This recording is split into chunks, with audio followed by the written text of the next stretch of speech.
আবারও চলে আসলাম আবহাওয়া সূত্রে পাওয়া বেশ কিছু গুরুত্বপূর্ণ আপডেট নিয়ে।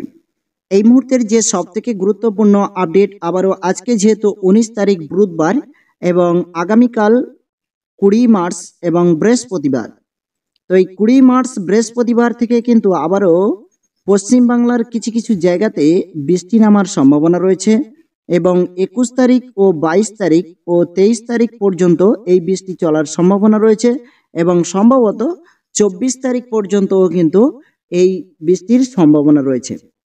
তো বিস্তারিত জানতে সম্পূর্ণ ভিডিওটি দেখুন এবং আমাদের চ্যানেলে নতুন দর্শক হয়ে থাকলে এখনই আমাদের চ্যানেলটি সাবস্ক্রাইব করে আমাদের সঙ্গে থাকুন এবং কোন জেলা থেকে ভিডিও দেখছেন অবশ্যই কমেন্ট করে জানিয়ে যাবেন।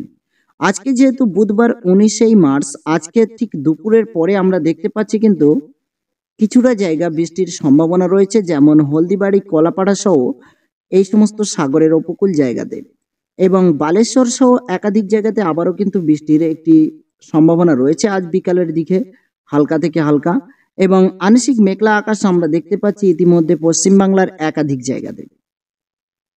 এবং ধীরে ধীরে আমরা যদি একটু এগিয়ে যাই তাহলে আমরা দেখতে পাচ্ছি যেহেতু ঠিক সন্ধ্যাকালীনই 4টে ও 5টার দিকে দেখলে আমরা দেখতে পাচ্ছি কিন্তু আকাশে প্রচুর পরিমাণে মেঘলা রয়েছে এবং বিশেষ করে ইন্ডিয়ার একাধিক জায়গাতে কিন্তু বৃষ্টি ইতিমধ্যে শুরু হয়ে যেতে পারে, যেখানে আমরা দেখতে পাচ্ছি বিশেষ করে এলাহাবাদের দিকে আজ রাতের দিকে বৃষ্টির সম্ভাবনা রয়েছে। এবং আগামীকাল আমরা যদি দেখি তাহলে 20 তারিখ অর্থাৎ বৃহস্পতিবারের দিকে আমরা দেখতে পাচ্ছি একটি ঘন কালো মেঘলা আকাশ ছেয়ে চলে আসছে, যেমন কুমিল্লা, বরিশাল, খুলনা ও কলাপাড়া সহ চিটাগঞ্জ, মহেশখালী, মতিরহাট সহ একাধিক জায়গাতে এবং দুই বাংলার মাঝে আমরা দেখতে পাচ্ছি রাজশাহীতেও কিন্তু আকাশ মেঘলা রয়েছে এবং এদিকে আমরা দেখলে ধানবাদ সহ একাধিক জায়গাতে কিন্তু এ সমস্ত জায়গায় আকাশ শুধু মেঘলা নয়, সাথেই কিন্তু অতি ভারী বৃষ্টির সম্ভাবনা রয়েছে। তো এই মুহূর্তের যে আপডেটটি নিয়ে আপনাদের সঙ্গে চলে আসবো লাইভ দেখাতে, যেখানে ঝোড়ো হাওয়ার কি আপডেট রয়েছে। তো এই মুহূর্তে আমরা দেখতে পাচ্ছি বিশেষ করে সাগরের উপকূল জায়গাগুলো কিন্তু খুবই উত্তাল এবং খুবই দুর্যোগের একটি সম্ভাবনা রয়েছে, যেখানে প্রায় 50 থেকে 60 কিলোমিটার বেগে দমকা থেকে দমকা হওয়া বর সম্ভাবনা রয়েছে এবং সাথেই কিন্তু রয়েছে বৃষ্টি। তো এই নিয়ে প্রায় 4 থেকে 5 দিন একটি নিম্নচাপের আশঙ্কা আমরা একটি অনুভব করতে পাচ্ছি। তো অবশ্যই আপনারা কোন কোন জেলা থেকে ভিডিও দেখছেন আমাদেরকে কমেন্ট করে জানাবেন, তাহলে আমরা সেই সমস্ত জেলার আপডেটগুলো দেওয়ার চেষ্টা করব আপনাদের সঙ্গে।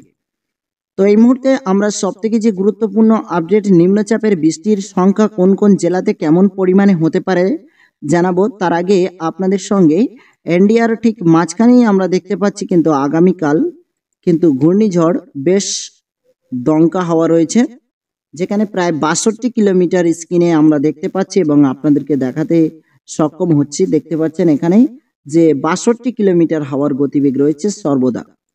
তো এই হাওয়াটি সরাসরি নাগপুর হয়ে কিন্তু এদিক দিয়ে এলাহাবাদের দিক দিয়ে ধানবাদ হয়ে প্রবেশ করে একেবারে রাজশাহী হয়ে বেরিয়ে যাওয়ার সম্ভাবনা রয়েছে এবং উত্তরবঙ্গে কোনো কোনো জায়গাতে কিন্তু প্রচুর পরিমাণে হাওয়ার গতিবেগ থাকছে।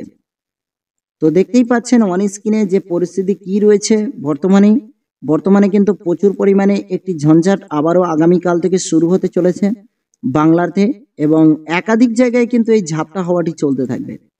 আর সাথেই যে হালকা বৃষ্টি রয়েছে এবং কোনো কোনো জায়গায় ভারী বৃষ্টি রয়েছে বাংলার বিভিন্ন জেলায় জেলায়, সাথে কিন্তু বজ্রপাতের সম্ভাবনাটি অনেকটা বেশি রয়েছে এবং ঠিক যেমনটি আমরা দেখেছিলাম শিলাবৃষ্টি যে বাঁকুড়া ও বেশ কিছু জায়গাতে হয়েছিল, তো সে সমস্ত জায়গায় শিলাবৃষ্টির কারণে আবারও কিন্তু কোনো কোনো জায়গায় কিন্তু আবারও সেম শিলাবৃষ্টি হওয়ার সম্ভাবনা রয়েছে এবং শুধু বৃহস্পতিবার নয়, শুক্রবারের দিকে দেখলেও আমরা 55 কিলোমিটার হাওয়ার গতিবেগ দেখতে পাচ্ছি এবং ইন্ডিয়ার ঠিক মাঝখানে যেখানে নাগপুর এবং আরও বিভিন্ন জায়গা রয়েছে, এ সমস্ত জায়গায় 50 থেকে 60 কিলোমিটার বেগে দমকা হাওয়া বইতে পারে, সাথে সাগরের উপকূল জায়গাগুলোতেও হাওয়ার গতিবেগ রয়েছে। তো এরই প্রভাব কলকাতাতে খুব একটা পড়ছে না, সীমিত, এবং সুন্দরবন এলাকাতে কিছুটা হলেও পড়ছে সীমিত, কিন্তু তেমন কিছু বেশি পড়ছে না। তো বেশি প্রভাবটি পড়ছে সব থেকে আমরা দেখতে পাচ্ছি কিন্তু অন্য অন্য জায়গাতে, যেমন এদিকে বালেশ্বর এবং ওদিকে নাগপুর ও এই সমস্ত জায়গাতে কিন্তু এরই প্রভাব বেশি পড়ছে। আর আমরা যে আগের আপডেটটি দেখেছিলাম যেখানে ঘূর্ণিঝড় ডানা বেশিরভাগ প্রভাবটি পড়েছিল কিন্তু সাগর উপকূল জায়গায়, যেখানে গঙ্গাসাগর, অফিসারগঞ্জ, নামখানা এই সমস্ত জায়গাতে, কিন্তু এরই প্রভাবটি বাংলাতে খুব একটা পড়ছে না, কিন্তু এদিকে কলকাতাতে খুব একটা পড়ছে না, কিন্তু বাংলাতে বেশ কিছু জায়গায় কিন্তু এরই প্রভাব পড়তে সক্ষম। মুর্শিদাবাদ সহ 2 মেদিনীপুর এবং বিভিন্ন জায়গাতে কিন্তু এরই প্রভাব পড়ার সম্ভাবনা রয়েছে।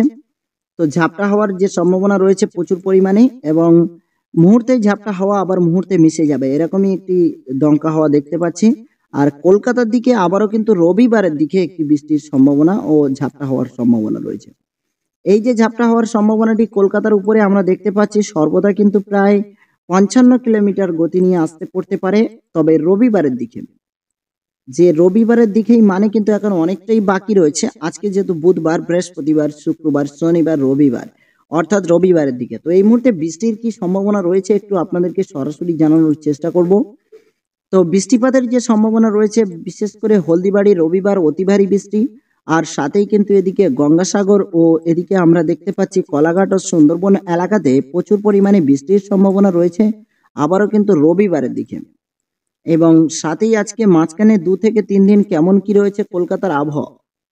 তো এই মুহূর্তে কলকাতার আবহাওয়া বলতে আমরা দেখতে পাচ্ছি আজকে যেহেতু মেঘে আচ্ছন্ন রয়েছে কোনো কোনো জেলাতে, এবং সাথেই বৃষ্টিপাতের যে সম্ভাবনাটি রয়েছে, আজকে বুধবার খুব একটা বৃষ্টিপাতের সম্ভাবনা নেই, তবে বজ্রপাতের আওয়াজ থাকছে, ছিটে ফোঁটা বৃষ্টির সম্ভাবনা থাকছে। এবং আগামীকাল বৃহস্পতিবারের দিকে দেখলে আমরা দেখতে পাচ্ছি মোটামুটি একটা ভারী বৃষ্টি। তো যে বৃষ্টি রয়েছে যেমনটি রয়েছে 2 মেদিনীপুর এবং নন্দীগ্রাম সহ একাধিক জায়গাতে, এবং সাথে জামশেদপুর, ধানবাদ এ সমস্ত জেলাতে রয়েছে। এবং এদিকে কলকাতার দিকে অগ্রসর হচ্ছে আগামীকাল কিন্তু কলকাতাতে বৃষ্টির সম্ভাবনা রয়েছে। আজ রাতে তেমনটা বৃষ্টির সম্ভাবনা নেই, খুবই সীমিত। এবার শুক্রবারের দিকেও দেখা যায় কলকাতাতে কিছু কিছু জায়গাতে আবারও কিন্তু বৃষ্টির সম্ভাবনা রয়েছে। এক কথায় বলতে কি আগামী 2 থেকে 3 দিন অর্থাৎ 4 দিন কিন্তু আবারও একটি নিম্নচাপে পরিণত হচ্ছে, এবং বিশেষ করে বাইরের যে সমস্ত জায়গা রয়েছে সে সমস্ত জায়গায় বৃষ্টির পরিমাণ বেশি হলেও কলকাতার মধ্যেও বেশ কিছু জায়গায় বৃষ্টি হওয়ার সম্ভাবনা রয়েছে। ও বালেশ্বর, দীঘার দিকে এদিকে প্রবল বৃষ্টির সম্ভাবনা রয়েছে, সাথেই কিন্তু শিলাবৃষ্টি হওয়ার সম্ভাবনা রয়েছে এবং বজ্রপাতের আশঙ্কা রয়েছে প্রচুর পরিমাণে। ঠিক আগামী শুক্রবার, শনিবার এবং রবিবার পর্যন্ত এই দুর্যোগ চলার সম্ভাবনা রয়েছে। তো এই দুর্যোগের মধ্যেই কিন্তু তাপমাত্রা কেমন কি থাকতে পারে জানিয়ে দেব। তার আগে আপনাদের কাছে একটি রিকোয়েস্ট, আপনারা যারা জেলা থেকে ভিডিও দেখছেন যে জেলার নামগুলো অবশ্যই আমাদেরকে জানানোর চেষ্টা করবেন, তাহলে আমরা চেষ্টা করব আপনাদের জেলার নির্ধারিত আপডেটগুলো প্রতি মুহূর্তে দেওয়ার জন্য। তো এই মুহূর্তের যে গুরুত্বপূর্ণ আপডেট ছিল আপনাদের জন্য ঠিকই এই পর্যন্তই।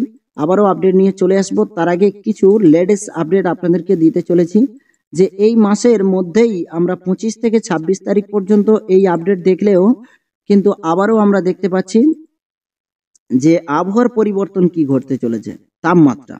তো এই মুহূর্তে আমরা দেখতে পাচ্ছি আজকে দাঁড়িয়ে কলকাতাতে ঝলসানো তাপমাত্রা রয়েছে, যেখানে 34 ডিগ্রি সেলসিয়াস, এবং বিশেষ করে অন্ধ্রপ্রদেশ, তামিলনাড়ুর দিকে আমরা দেখতে পাচ্ছি প্রায় 40 ডিগ্রি সেলসিয়াসের কাছাকাছি রয়েছে। বাংলাদেশে আমরা দেখতে পাচ্ছি 32 ডিগ্রি সেলসিয়াসের কাছাকাছি রয়েছে। তো আজকে তাপমাত্রা এই থাকলেও আগামীকাল তাপমাত্রা কেমন কি থাকতে পারে একটু জানিয়ে দেব। আগামীকাল তাপমাত্রা আমরা দেখতে পাচ্ছি কলকাতাতে সর্বদা তাপমাত্রা থাকতে পারে 35 ডিগ্রি সেলসিয়াসের কাছাকাছি। এবং আমরা যদি দেখি তাহলে শুক্রবারের দিকে, যেখানে ঝড় বৃষ্টির সম্ভাবনা রয়েছে, সাথেই কিন্তু তাপমাত্রা রয়েছে প্রায় 32 ডিগ্রি সেলসিয়াসের কাছাকাছি তাপমাত্রা রয়েছে। এবং 22 তারিখের দিকে দেখলে আমরা দেখতে পাচ্ছি তাপমাত্রা একটু কমতে পারে, অর্থাৎ শনিবারের দিকে 29 ডিগ্রি 30 ডিগ্রি সেলসিয়াসের কাছাকাছি থাকতে পারে। এবং আমরা যদি দেখি রবিবারের দিকে কলকাতাতে আমরা দেখতে পাচ্ছি তাপমাত্রা কিছুটা পরিবর্তন ঘটছে, 27 ও 26 ডিগ্রি সেলসিয়াসের কাছাকাছি থাকতে পারে। তো এই ছিল আগামী প্রায় 5 দিনের আবহাওয়ার আপডেট আপনাদেরকে জানানোর। সবাই ভালো থাকুন, সুস্থ থাকুন। আবারও পরবর্তী আবহাওয়ার আপডেট নিয়ে আপনাদের সঙ্গে চলে আসবো ঠিক ততক্ষণ।